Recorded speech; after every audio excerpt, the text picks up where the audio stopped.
Hey everyone, how's it going? Matthew Kadish here, author of the Earthman Jack Space Saga, coming at you today with some big news regarding the Obi Wan Disney Plus TV series that was recently announced.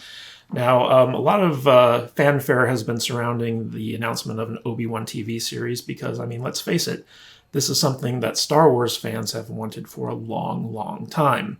And there's actually some interesting history behind this because basically going back as far as 2014, Lucasfilm had actually been planning to produce some Obi Wan Kenobi standalone movies in the Star Wars Stories series, I guess you'd call it. Basically, the Star Wars stories, that's what gave us Rogue One, that's what gave us Solo. And initially, Obi-Wan was supposed to fall under that banner. And what we know is that Lucasfilm seems to be taking all their ideas that they had developed for these standalone anthology Star Wars films and are now transitioning them into series for Disney Plus, because basically after the failure of Solo, Disney scrapped their one Star Wars film a year strategy and went back to just focusing on trilogies with release coming out every 2 years as opposed to every year.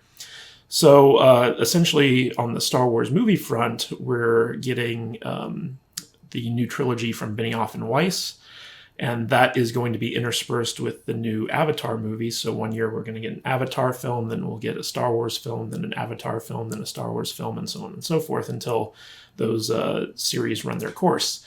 And then after the Benioff and Weiss trilogy is completed, we're slated to get the Rian Johnson trilogy that he's going to be developing. So basically all the Star Wars story stuff that they had initially planned got scrapped, but they didn't get discarded.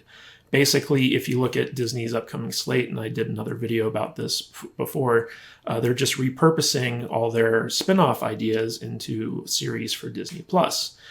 And one of the things that I wanted to point out is that if we go back and we look at some of the news that came out of these spin-off stories, we can actually kind of get an idea of what to expect from the Obi-Wan series that is planned. So if we hop on over to this is a website called Cinelinx. And basically these guys were the ones who broke the story about Ewan McGregor signing on to come back as Obi-Wan before anyone else got this story. Now, when I first saw this come out, I'd never heard of Cinelinx before, and they, of course, quoted an inside source in their news article, and so I was a little bit skeptical because every time that someone on a website that I've never heard of quotes an inside source, it's someone's brother, sister's cousin's roommate that heard something in the bathroom stall of like some studio or something like that. So I don't put too much credibility into these types of things.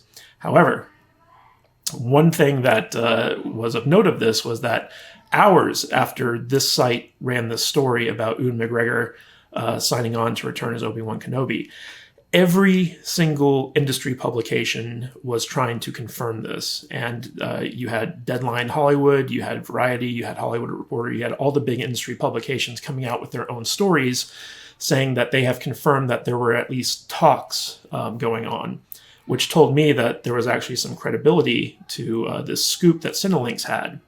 But beyond that, the really interesting thing is that this was eventually confirmed a couple days later at D23, and Cinelinx now has a great deal of credibility in my eyes, at least concerning their source for Obi-Wan, because if we go to this other story, which these guys actually published back in 2015. Okay, so we're going back 4 years now. And keep in mind that Kathleen Kennedy and Ewan McGregor both said that they had been in negotiations for him to come back for 4 years. So this kind of lines up with that info. And basically, Cinelinx, which has proven that their source is legit, came out with this story where it says Disney is focusing on a trilogy of Obi-Wan Star Wars movies. Now, I'm going to read through this article and I'm going to unpack it for you, and we're going to figure out kind of what we can expect from an Obi-Wan series.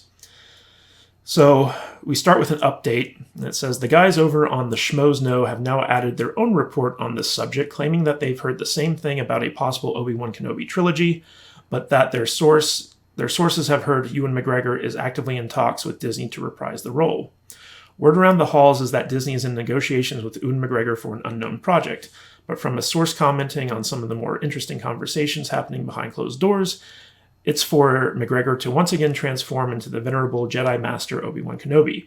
The other option, supported by the source, is that the film or films would focus on Obi-Wan's adventures between the two trilogies as he watches over a maturing Luke Skywalker.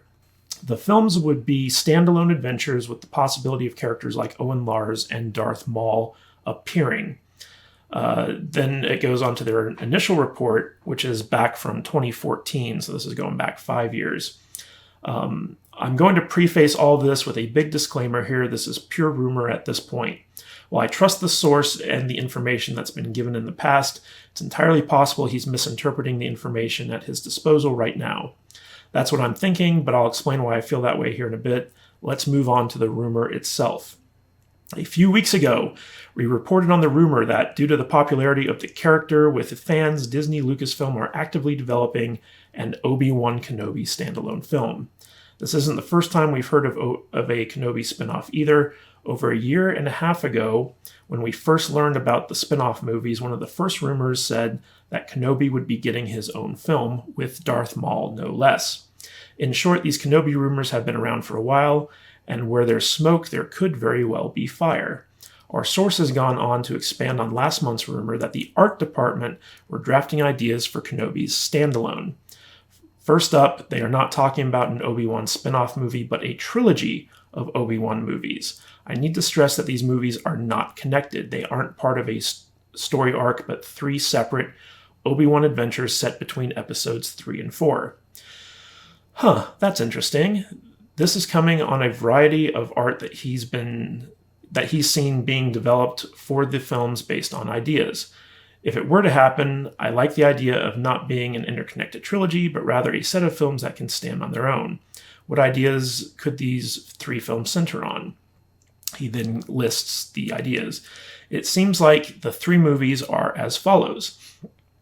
1 set completely on Tatooine, and 2 where Obi-Wan travels elsewhere in the galaxy. Qui-Gon Jinn is very much present in these stories, so too is Owen Lars. Several characters from the Clone Wars TV show would make an appearance. There would be flashbacks to Obi-Wan fighting in the Clone Wars. A lot of this makes sense to me, and I could easily see them trying to tie in Qui-Gon Jinn to the new film since they weren't able to get him back for a cameo in the later prequels, as well as characters from the Clone Wars. It all ties into the larger connected universe that the story group has been working so hard on. The problem, I don't see them doing a full trilogy of Kenobi films, and then the author goes on to say why he can see one Obi-Wan movie happening, but not a trilogy. Now, the interesting thing here is that if we unpack this, basically Lucasfilms has been developing a trilogy of Obi-Wan movies since 2014-2015 timeframe. So over the course of 4 or 5 years now, they've been working on the scripts for 3 potential Obi-Wan Kenobi movies. And Kathleen Kennedy said at the announcement of Ewan McGregor coming back as Obi-Wan that they already have all the scripts written for their Obi-Wan series, and that they're going to be going forward and start filming at the beginning of 2020. Now, what I'm thinking is that they had these 3 scripts for the Obi-Wan movies already developed, and what they've done is they've just taken these scripts and they've turned them into the Obi-Wan series. Because if you think about it, if each movie is 2 hours long, that's 6 hours worth of stories that can easily be turned into a Disney Plus miniseries. So I wouldn't be surprised if we find out that the Obi-Wan series is basically 6 episodes long, because that kind of tracks with the time frame of these movies, where you get 2 episodes per movie, 2 hours per movie, and basically 2 times 3 is 6. So I can see that they may have to rewrite it a little bit, but we'll start off on Tatooine with Obi-Wan kind of overseeing a maturing Luke Skywalker, and eventually he goes out into the universe And we have characters from the Clone Wars showing up, and we might even see a second confrontation between him and Darth Maul. So that's kind of what it looks like the plot of this this Obi-Wan series is going to be. It's just going to be repurposed from the stuff that they have been developing for the past 4 years. And we're going to get to finally see the Obi-Wan adventures that take place between episodes 3 and episode 4, from the time that he drops Luke off with Uncle Owen to the time that Luke once again finds him in the desert to warn him about Princess Leia needing his help. And we might even see him like reunite with Leia's father, played by Jimmy Smits. And so we might even get to see Leia meet Obi-Wan, and this might be one of the reasons why she seeks him out. So it'll be kind of interesting to see what these things are going to be. But even though initially the movies, it appears were going to be standalone, like individual adventures, because of the TV series, no doubt they're probably going to change that and make them a little bit more tied together and a little bit more cohesive, unless they just decide to go the lazy route and make 3 mini-series episodes of 2 hours each, kind of like an anthology type thing. But I kind of doubt that they'll go in that direction.